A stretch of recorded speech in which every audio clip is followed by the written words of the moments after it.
porque Ele é o Deus que abre portas. Deixa eu falar exatamente isso. Ele é aquele que tem a chave. Ele é aquele que tem a chave. Isaías falou isso. Ele disse em 22, capítulo 22, ele falou: porém sobre os ombros dele a chave do reino de Davi. Oh, que Ele abrir, ninguém conseguirá fechar. E o que Ele fechar, ninguém conseguirá abrir. Oh!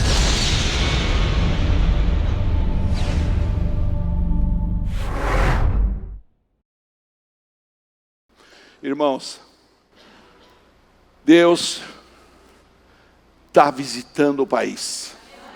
Deus vai visitar a tua casa. Aqueles problemas difíceis, que fazia anos que você vinha: meu Deus, cadê minha fé? Aqueles problemas de saúde, o papai que não quer vir para o Evangelho, a mamãe que não quer vir para o Evangelho, o irmão que não quer vir, o funcionário que não quer vir, todas essas situações. Esse é o ano do inabalável, amém?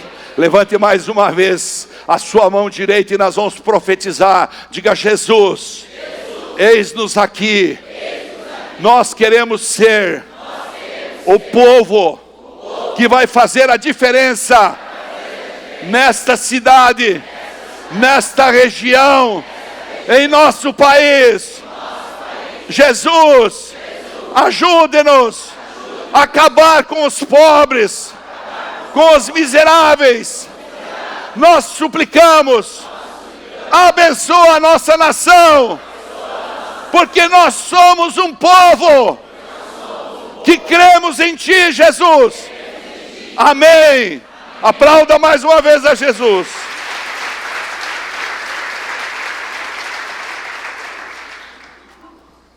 Irmãos, você sabe, uma nação que tem o privilégio de ver o seu presidente da república dizer: eu sou cristão. Você sabe o que isso significa no mundo espiritual? Pastora Raquel e eu um dia fomos ler uma reportagem na revista Veja, muitos anos atrás, ano 2000 e pouco, quando um determinado presidente assumiu a presidência da república. Ele pegou o jato que eu e você pagamos com o nosso imposto.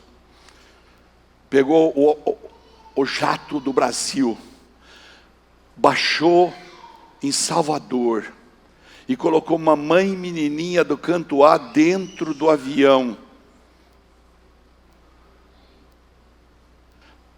Junto embarcaram no Rio de Janeiro os caras que adoravam a matrona. E todos foram para Roma dizer: não, nós nos submetemos à Babilônia. Acabou! Acabou! Acabou! Agora quem manda nesse país é Jesus. Quem manda nesse país é Jesus. Quem manda nesse país é Jesus.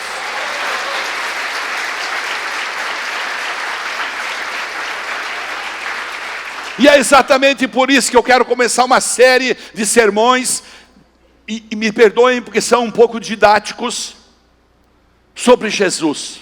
Nós precisamos conhecê-lo mais. Nós precisamos conhecer o projeto de Deus para as nossas vidas. Nós precisamos alimentar essa fé que o Fred falou. Esse projeto que ele disse que entendeu, precisa entrar na nossa cabeça. Dá a impressão que eu tinha combinado com ele. A pastora chegou a olhar para mim e dar risada na hora que ele falou.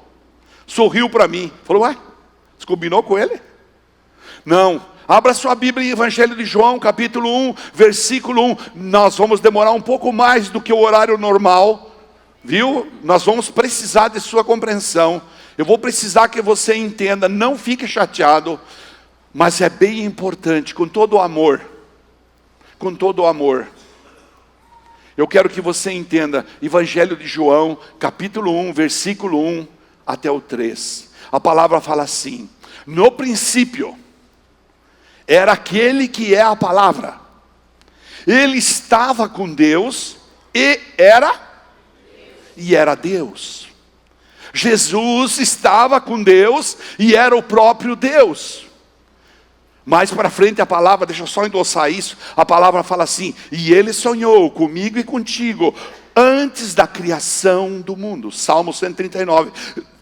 Ele sonhou comigo e contigo antes da criação do mundo. Então você não é, escute bem, querido, você não é um acaso. Você não é fruto de um adultério, quem sabe? Você pensa, não, mas minha mãe adulterou. Não. Deus planejou você para estar aqui essa noite. Deus escolheu você, Deus separou você desse mundo das trevas, para que você pudesse encher os seus bolsos de sal, e poder dar sal para gerar fome, gerar sede, nesse povo que está aí perdido, na droga, na prostituição, na escravidão do dinheiro, na escravidão dos negócios, na escravidão dos relacionamentos. Deus separou você. Ele estava com Deus no princípio, diz o versículo 2. E o 3 fala assim, preste bem atenção. Fundamento, o autor da nossa fé. Todas as coisas foram feitas por intermédio dele. Sem ele, nada. Diga comigo, nada. Meu amigo, minha irmã, meus queridos, nada. Sabe, nada. Está escrito aqui, nada do que existe teria sido feito. Nada. Você não existiria. Seus filhos. Nada. E nesse imenso amor dele, sonhando comigo e contigo, criou o universo todo e falou, ide e desfrutai do mundo animal, do mundo vegetal. Só que nos criou a imagem e semelhança dele, com raciocínio, para que nós pudéssemos ter a nossa passagem por aqui e pudéssemos escolher ele ou não. Essa é a escolha da humanidade. Quando levantamos as mãos e clamamos, ele entende que nós queremos. Quando o adoramos, quando jejuamos, quando buscamos, ele entende que nós queremos. Jesus, o autor da nossa fé. Você sabe, nós somos uma igreja cristocêntrica. E Cristo é o autor da graça. Por isso nós somos uma igreja que pregamos a graça verdadeira. Nós pregamos o amor de Jesus. Os fundamentos do Evangelho de Jesus Cristo, através da sua pregação, são a plataforma de diretrizes que nós miramos nesse lugar.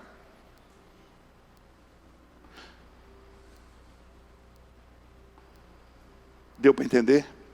O que nós pregamos aqui? A graça verdadeira de Jesus. É por esse evangelho que nós conectamos pessoas e estamos convidando você a entender o teu chamado de conectar almas para Jesus,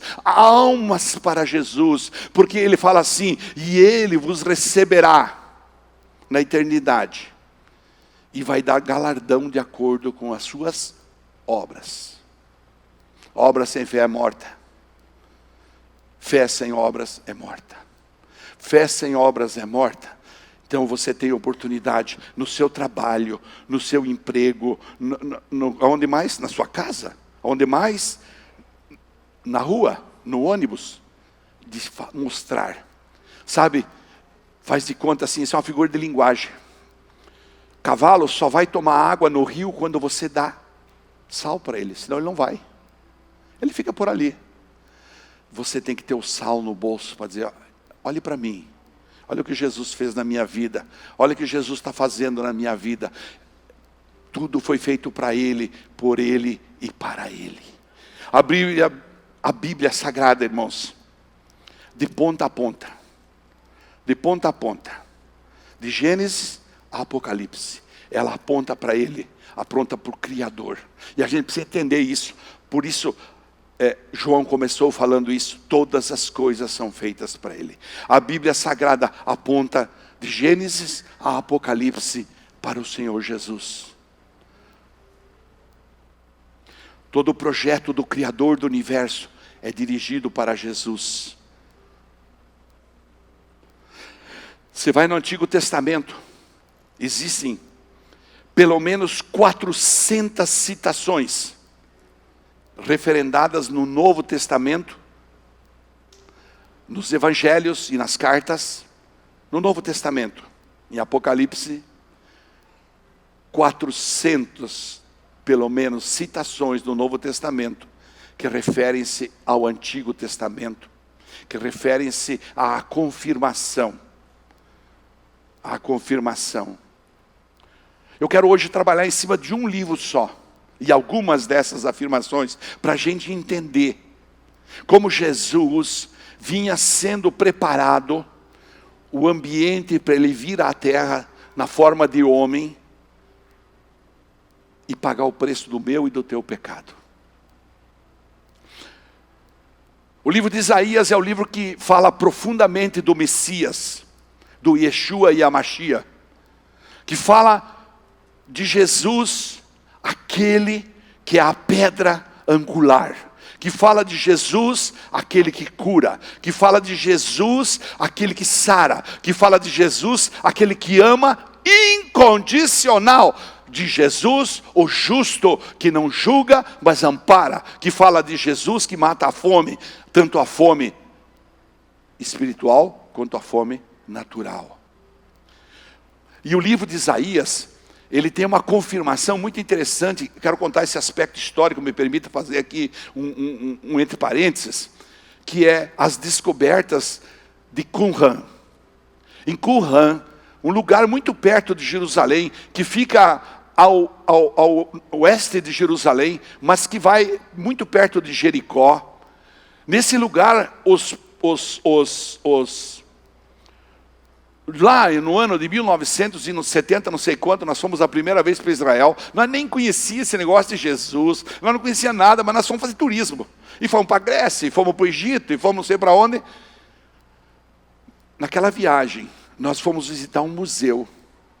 Então o guia falou assim: vocês vão observar que é escuro, conforme vocês vão entrando, a luz vai ter um sinalizador, vai acender um pouquinho, para vocês lerem aquele pedaço de couro, está escrito em hebraico, vocês vão indo. Esse é o livro de Isaías, que tinha sido encontrado nas cavernas de Qumran. Lá nas cavernas de Qumran, o que aconteceu? Foi encontrado um importante material histórico que confirma toda o livro de Isaías estava escrito e enrolado em couro dentro daquelas, está me fugindo o nome agora, chamava-se vasilhas de barro. Como foi feito isso? Os pastores costumeiramente levavam suas ovelhas lá cada vez em quando, e quando as ovelhas lá é tudo seco, mas tinha uma vegetação verde que elas vão comendo, são ovelhas muito rústicas, e se acampavam lá quando vinha tempo de ventania, coisa assim, embaixo de um lugar, numa caverna. Acontece que 2 ovelhas entraram lá e não voltaram. E então os pastores foram lá e observaram aquilo e começaram a jogar pedra para tocar as ovelhas para fora. Ficaram com medo de entrar lá. E quando entraram, observavam que aquela pedra caía e fazia um barulho lá no fundo. E ao fazer esse barulho, eles descobriram então todos os rolos com o livro de Isaías. Isso foi antes do ano 1947, não é muito longe. Agora, recentemente, no século passado. E esses caras começaram a fazer disso um mercado, um mercantilismo. E começaram a ir a Jericó, que todos nós falamos, no Evangelho está cheio de conversa de Jericó. E lá em Jericó, eles começaram a vender para um cara esperto. E esse cara esperto começou a negociar isso com a Universidade de... eu até anotei aqui para não me esquecer, da Jordânia. Acontece que vocês sabem, em 1947, e instituído em julho de 1948, foi nascido o novo Estado de Israel, que é o Estado atual. E imediatamente o povo judeu se reuniu, e então o governo americano com aquele povo foram à universidade, foram atrás desse comerciante, foram atrás de onde estava tudo isso, e recolheram todo esse material de volta, que é a comprovação do livro de Isaías. Eu estou falando isso para você para fortalecer a tua fé, para você saber que é real, para você saber que isso aqui não é uma história contada por alguém. E tudo isso está recuperado e guardado nesse museu, que agora é muito moderno. Tivemos lá em fevereiro do ano passado, muito moderno, E evidentemente a gente não tem acesso mais a isso, porque a própria luz, mesmo a luz discreta, estava decompondo isso. E então eles resolveram guardar isso em lugares muito preocupantes, onde inclusive tem sistema desenvolvido no Brasil de aparelhos antifúngicos instalados lá dentro para poder manter isso para a história da humanidade.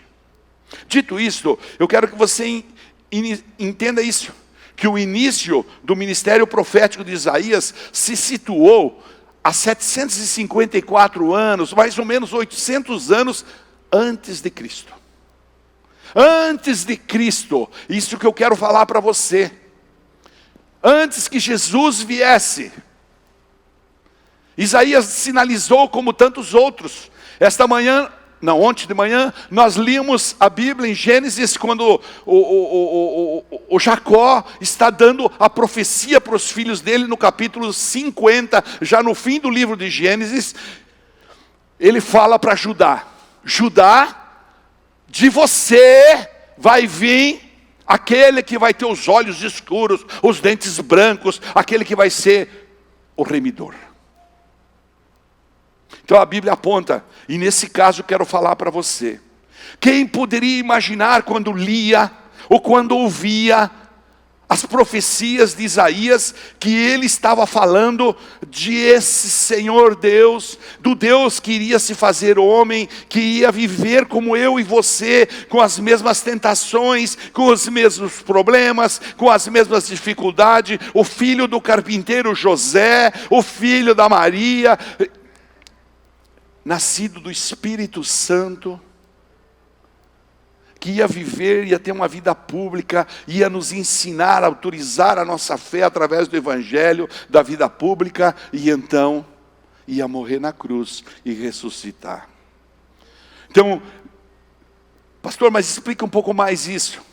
Deixe-me falar, Isaías 7,14, vai lá Tiago, vê se você consegue me acompanhar. Isaías 7,14 fala assim: por isso o Senhor mesmo lhes dará um sinal, a virgem ficará grávida e dará à luz a um filho, e se chamará Emanuel, o Deus conosco. Ou seja, definitivamente, o Criador dos céus e da terra, depois de milhares de anos, decide: agora chega, eu vou mandar o meu filho, para que ele morra no lugar daquele povo, chega de começar, de sacrificar animais, chega de sacrificar outras coisas, um só cordeiro, um só homem, como restaurador do nosso elo de ligação com o Criador, o chamará Emanuel.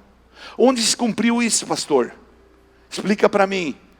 Abra sua Bíblia lá em Mateus 1, 18, 23, faz assim: foi assim o nascimento de Jesus Cristo. Maria, sua mãe, estava prometida em casamento a José, mas antes que se unissem, achou-se grávida do Espírito Santo. Por ser José, seu marido, um homem justo, e não querendo expô-la à desonra pública, pretendia anular o casamento secretamente. Mas depois de ter pensado nisso, apareceu-lhe um anjo do Senhor em sonho e disse: José, filho de Davi, não tema receber Maria como sua esposa, pois o que nela foi gerado procede do Espírito Santo. Ela dará à luz a um filho, e você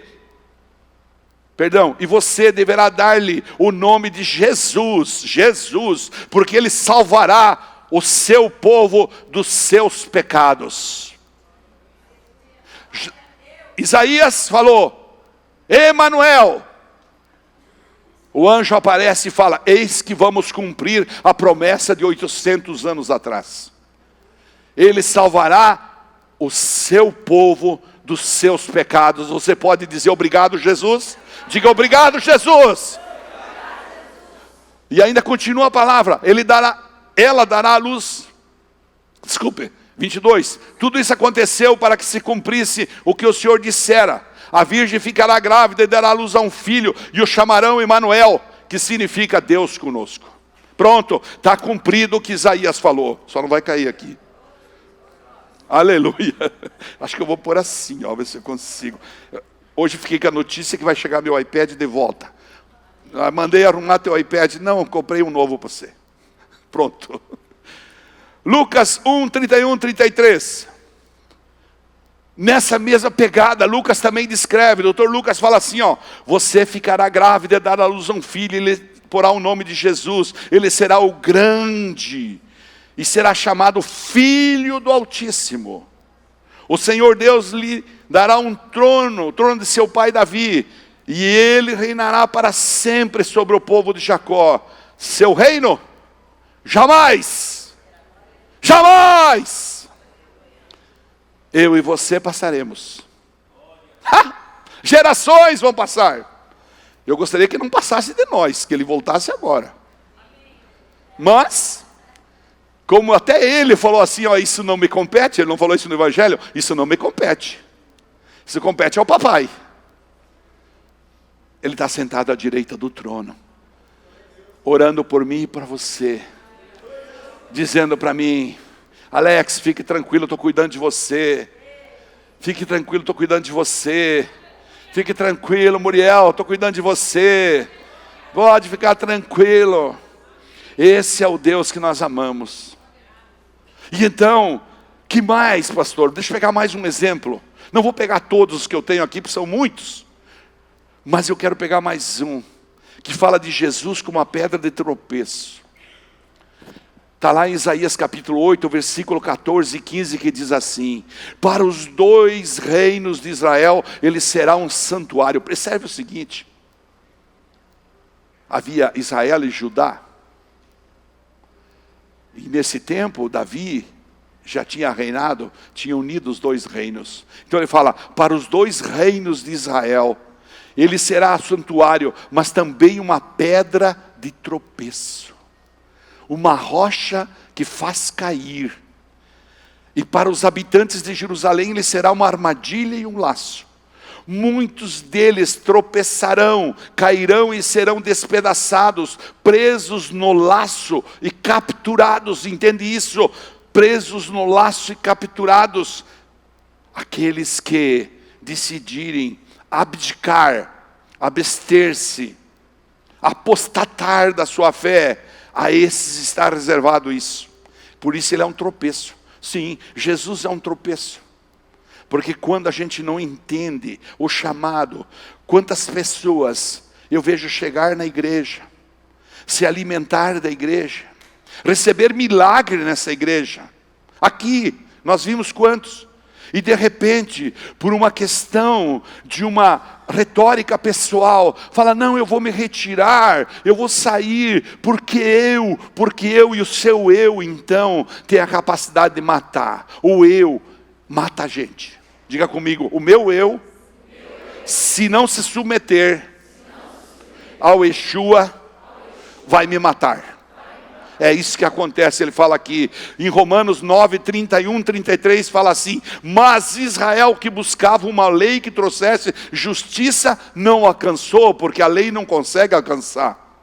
Por que não? Porque não a buscava pela fé, mas como se fosse por obras. Eles tropeçaram na pedra de tropeço que é Jesus. Como está escrito, eis que ponho em Sião uma pedra de tropeço e uma rocha que faz cair, e aquele que nela confia jamais será envergonhado. Aquele que em Jesus confia, aquele que confia no Yahvé, aquele que confia no Santo dos Santos, aquele que confia naquele que é puro, naquele que tem o poder, aquele que sabe dizer, me socorre agora, Jesus, eu te quero dentro de mim, me ajuda, Jesus, eu preciso de ti, já não consigo mais administrar tudo isso, pegue isso em tuas mãos, como eu tenho dito dessa igreja. Irmãos, é complexo. É complexo para um cara que foi executivo de multinacional, que teve sua empresa e de repente tem uma igreja. Sabe o que eu falo para ele? Tu és o pastor, toca o Senhor, faça como o Senhor quer. Tá bom, o Senhor quer usar minhas habilidades, eu vou tentar fazer o meu melhor. Mas quem manda nesse lugar, saiba isso, irmão, quem manda nesse lugar é Jesus, quem manda nesse lugar é o Espírito Santo, quem manda nesse lugar, você pode aplaudir ele por isso.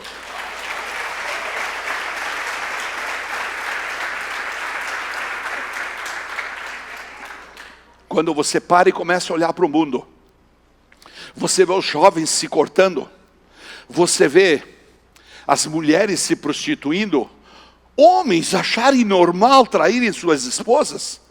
Quando você vê jovens com 12 anos, e eu não posso falar muito aqui, porque tenho que me segurar, mas eu tenho notícias do departamento de adolescentes da nossa igreja. Jovens com 12 anos que têm vida profícua sexual. Quando você vê num país uma ministra levantar uma bandeira e dizer, vamos ajudar as adolescentes a não engravidarem, os caras ficam bravos. Vai no Twitter, está cheio de comentário, o que tem? O que é isso? Sabe por quê? O mundo vive nas trevas. Diga comigo, o mundo vive nas trevas. Isaías falou isso, sabia? Capítulo 9, versículo 1 e 2, ele falou assim, contudo não haverá mais escuridão para os que estavam aflitos. No passado ele humilhou a terra de Zebulão e de Naftali, mas no futuro honrará a Galileia dos gentios, o caminho do mar junto ao Jordão. O povo que caminhava nas trevas viu uma grande luz. Sobre os que viviam na terra da sombra da morte, raiou uma luz. Raiou Jesus. Jesus entrou dentro da sua alma. E ele fala na palavra, eu sou luz do mundo. Aquele que me seguir não viverá mais em trevas. Mas ele convida você a ir pelo mundo. Ele convida você a entrar no meio das trevas. Porque só vai aparecer a tua luz a hora que você estiver no meio das trevas. A hora que você for num casamento que é consagrado a demônios, você vai lá para expulsar. A hora que você for enfrentar uma situação, você vai lá para enfrentar. Não tem problema, Jesus é comigo. Diga comigo, Jesus é comigo. Jesus é comigo. Não, fale mais alto, Jesus é comigo. Jesus é comigo. Ei, Jesus, vem para esse lugar. João 8,12 fala assim, falando novamente ao povo, Jesus disse, eu sou a luz do mundo. Quem me segue nunca andará em trevas, mas terá a luz da vida. Ei! 800 anos antes dele vir, já havia Isaías falando isso para o povo, preste atenção, a luz do mundo vai vir e vai acabar com tudo isso. E agora no ano 2020, nós temos a oportunidade de pegar isso na nossa mão e transformar isso em realidade na nossa cidade, transformar isso em realidade na nossa região, transformar isso na realidade de ver acabar com aqueles centenas de jovens que estão destruindo a sua vida na orla do mar nesse momento, fumando maconha, cheirando cocaína, estabelecendo homossexualidade, meninas se prostituindo com velhos vagabundos que estão lá com o seu dinheiro, prostituindo meninas para dar dinheiro para comprar cocaína. Traficantes chegando nos seus filhos de uma forma muito sorrateira, dando cocaína de graça por um tempo, até que se vicia e depois roubando até a televisão da sua casa. Esse país não pode mais viver nessa escuridão. É disso que Jesus estava falando. Eu sou a luz do mundo. Eu sou a luz do mundo. Quem me segue nunca andará em trevas, mas terá a luz. Aplauda o Senhor Jesus.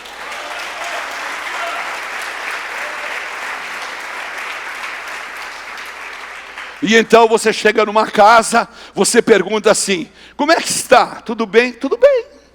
Tudo bem? Tudo bem. Mas você vai deixando falar um pouco mais, você vai deixando falar um pouco mais, e você vai descobrindo que não existe paz. E Jesus foi anunciado por Isaías como o príncipe da paz.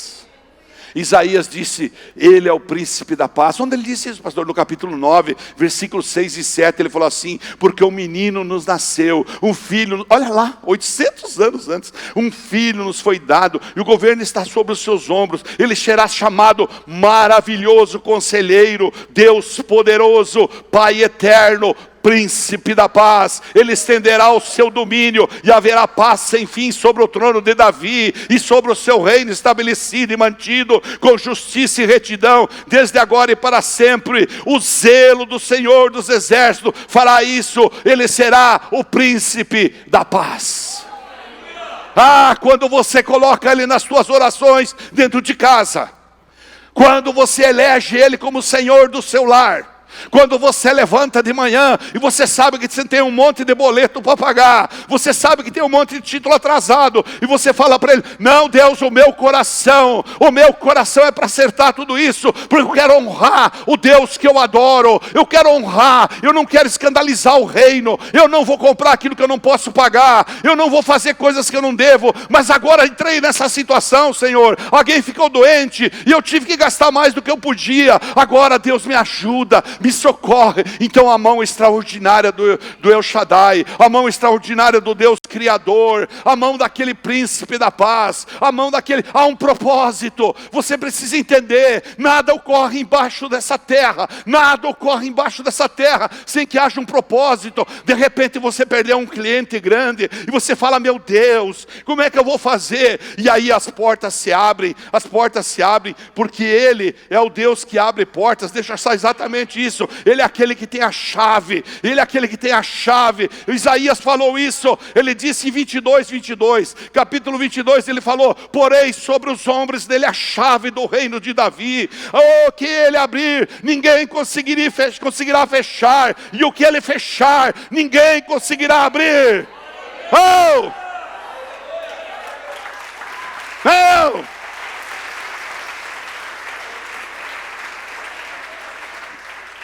Não há motivo,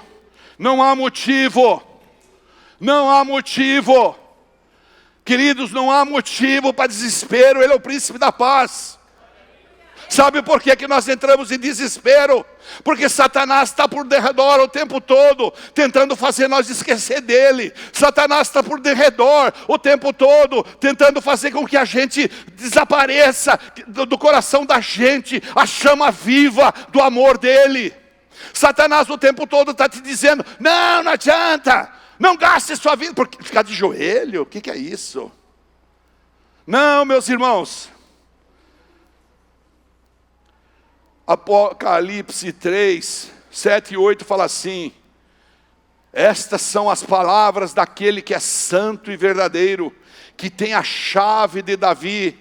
O que ele abre, ninguém fecha.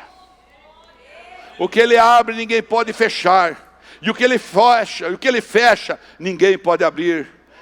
E ainda fala mais: conheço as suas obras. Eis que coloquei diante de você uma porta aberta que ninguém pode fechar. Sei que você tem pouca força, mas guardou a minha palavra e não negou o meu nome. Sei que você tem pouca força, eu sei que você está com dificuldade, eu sei que você está sem dinheiro no bolso, eu sei que você perdeu o emprego, eu sei que você está passando por um perrengue, mas eu tenho um propósito contigo. Dobra seu joelho comigo, comece a adorar, sobe a vibe da adoração, vai para o jejum da igreja, vai para o almoço com o pastor, vai orar, vai buscar, e de repente, ele começa a derramar. A misericórdia dele se renova todas as manhãs. Todas as manhãs se renova a sua misericórdia. Todas as manhãs. Ai, pastor, mas o senhor não tem ideia. Eu estou orando por uma pessoa, mas é impossível. Diga comigo: para Deus. Diga mais alto: para Deus. Nada é impossível. Isaías 35 falou assim, digam aos desanimados de coração: sejam fortes, não temam, seu Deus virá com vingança, com divina retribuição virá para salvá-los. Então se abrirão os olhos dos cegos. Porque sabe o que Satanás está fazendo com o mundo? Cegou. Então a tua oração, o teu jejum, é como se fosse como chama, uma espátula? Uma espátula que raspa as escamas dos olhos daquele por quem você está orando. Está entendendo isso?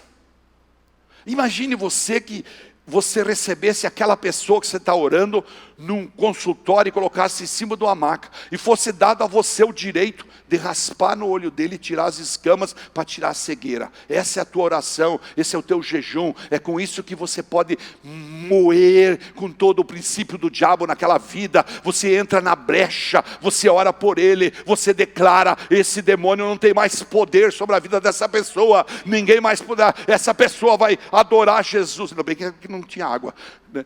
Vai adorar Jesus.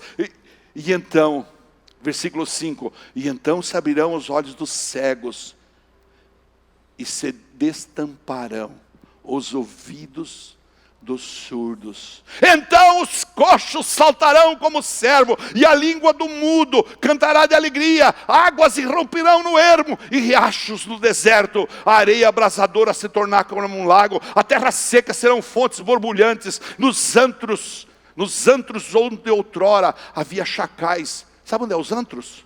Na zona, nas boates, nas festinhas dos jovens hoje, que você não pode mandar teu filho, porque é uma sujeira. Lá os antros, lá que estão os chacais, lá vai crescer a relva verde do Senhor Jesus, o junco e o papiro. E ali haverá uma grande estrada, um caminho que será chamado caminho de santidade.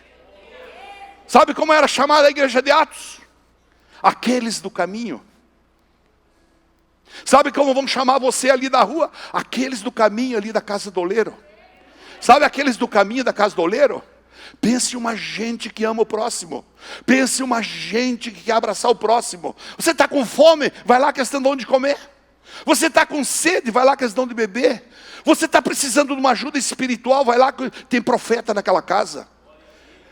Esse é o processo que você precisa entender. Jesus está te chamando para você ser luz nessa terra, para você ser o sal do mundo. É para isso. Olha só, ali haverá. Olha, 9, ali haverá. Eu quero voltar um pouquinho no 8. Isaías fala: e ali haverá uma grande estrada, um caminho que será chamado caminho de santidade. Os impuros não passarão por ele. Os impuros não passarão. Mas quando as pessoas adentrarem aqui, tem sido minha oração, à medida que as pessoas vão subindo esse degrau. Você pode ver que não manifesta demônio nessa igreja aqui? É Deus, é isso mesmo. Aqui é Deus. Eles serão libertos ali na entrada da porta. À medida que as pessoas chegarem naquela porta, subir essa escada, o leão da tribo de Judá estará aqui para abraçá-los, amá-los e serem tocados. A palavra fala assim, ó: servirá apenas aos que são do caminho, os insensatos não o tomarão. Haverão insensatos que mesmo você falando, não vão querer tomar. O problema deles. Você está fazendo a tua parte. O que importa é o teu coração. O que importa é a tua garra. Ali não haverá leão algum, e nenhum animal feroz passará por ele, nenhum deles se verá por ali. Só os redimidos andarão por ele. Neste caminho, o caminho da graça, o caminho da misericórdia, o caminho da justiça, só os redimidos, eu e você, nós vamos passar. Nós vamos chegar diante de um trono branco. Apocalipse 20:12 fala isso. E todos seremos julgados. E então nós vamos apresentar um rol de pessoas para Ele. Sabe Deus, um dia nós ouvimos um sermão lá na igreja. Um tempo precioso, um tempo profético em que o país tinha paternidade. E nós decidimos abraçar, nós decidimos lutar, nós decidimos nos entregar, nós decidimos nos render, nós decidimos trazer. E olha quantas pessoas nós estamos trazendo conosco. Aleluia, quem pode dizer aleluia? Aleluia. Glória a Deus. Mateus 11, ao cumprimento disso. Isaías falou isso em 800 anos antes de Cristo, mas no cumprimento disso fala assim, Mateus 11:4. Jesus respondeu: voltem e anunciem a João o que vocês estão ouvindo e vendo. Ouvindo e vendo, ouvindo e vendo. Os cegos veem, os mancos andam, os leprosos são purificados, os surdos ouvem, os mortos são ressuscitados, e as boas novas são pregadas aos pobres. E feliz aquele que não se escandaliza por minha causa. Acabou o tempo, diga comigo, acabou o tempo. Diga mais alto, acabou o tempo de eu ter vergonha de falar que eu sou de Jesus. Acabou o tempo. Acabou o tempo, irmãos. Não tem mais que ter vergonha. Agora chegou a nossa vez. Chegou a nossa hora. Não tinha uma canção que falava isso? Chegou a nossa vez. Acabou o tempo de chegar no lugar. Eu vou lá no consultório, estou fazendo um tratamento, porque Davi quase me constrangeu no Natal, já contei para vocês, né? Vovô, por que você não escova teus dentes? Ô Davi, não, você não escova os dentes, vovô. Teus dentes muito amarelos, muito escuros. Não, o vovô vai cuidar disso. Então eu estou indo lá. E a cada dia, eu vou lá e deixo um pouquinho de sal no meu bolso. Eu deixo no balcão para quem me atende, eu deixo para dentista A, porque lá é uma dentista atrás de outra dentista, e outro dentista, é um monte de dentista, que lugar. Tá bom, está aqui o salzinho do amor, da esperança. Eu preparo, às vezes eu estou no carro chegando, eu observo, falta 5 minutos para começar a minha consulta, eu pego o celular, acho um versículo e vou para dentro lá. Vou derrubar um salzinho lá para cada um. O caminho.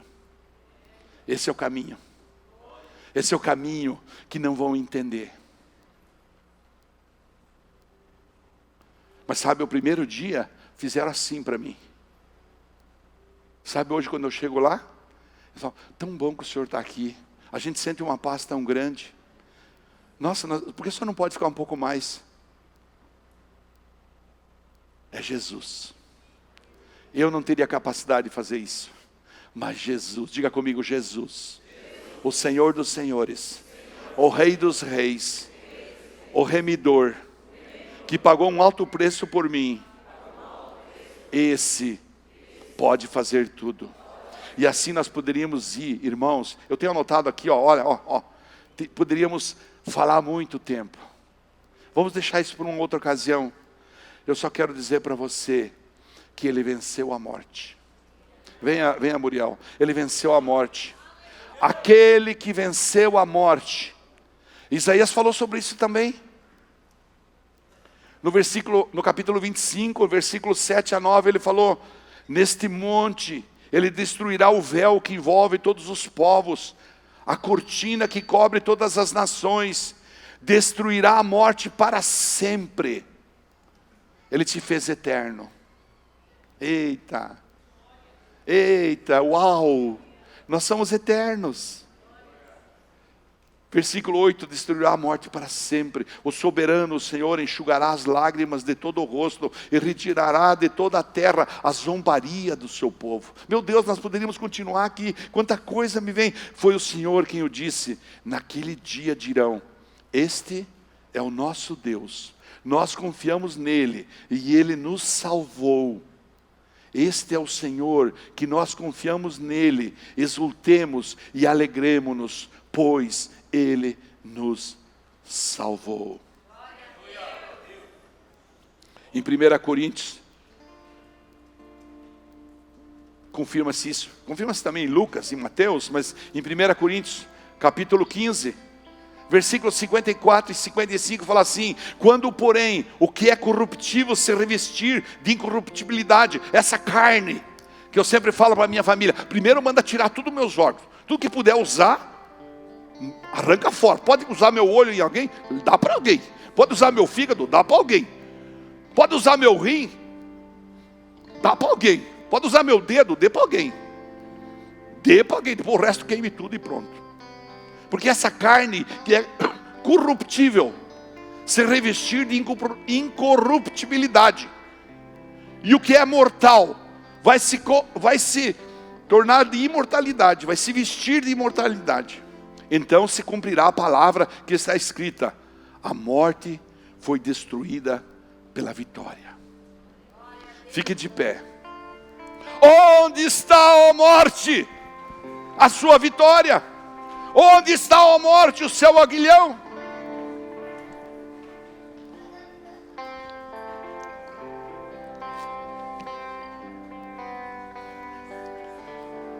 Jesus,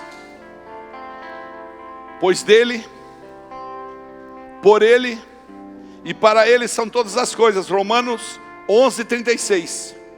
Põe lá para nós. Pois dele, por ele e para ele são todas as coisas. A ele seja a glória para sempre. Amém.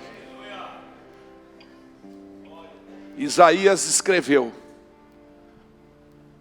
Os evangelistas comprovaram. Chegou a nossa vez de testar isso. Chegou a nossa vez de viver isso. Chegou a nossa vez de jejuar, de orar. Chegou a nossa vez de desfrutar desse milagre do Criador. Chegou a nossa vez. Pois dele, por ele e para ele são todas as coisas. A ele seja a glória para sempre. Vamos adorá-lo. Vamos adorá-lo. Temos mais uns minutinhos. Vamos adorá-lo. O remidor quer visitar você essa noite. O Espírito da luz. É Ele que fortalece você. Essa noite Ele vai empoderar você. Há coisas nesse lugar que você deve estar pensando: meu Deus, o pastor está falando coisa do outro mundo. Isso não é comigo, não é contigo mesmo. Porque é Ele que faz, não é o pastor. É o Espírito Santo de Deus. Jesus, quando foi, falou para os seus discípulos: e eu vos enviarei o Consolador, aquele que há de vir e há de julgar, aquele que há de vir e há de interceder por vocês. Ele está nesse lugar com a sua graça, com a sua misericórdia, e Ele quer se derramar. Ele quer se derramar sobre sua vida. Abra seu coração.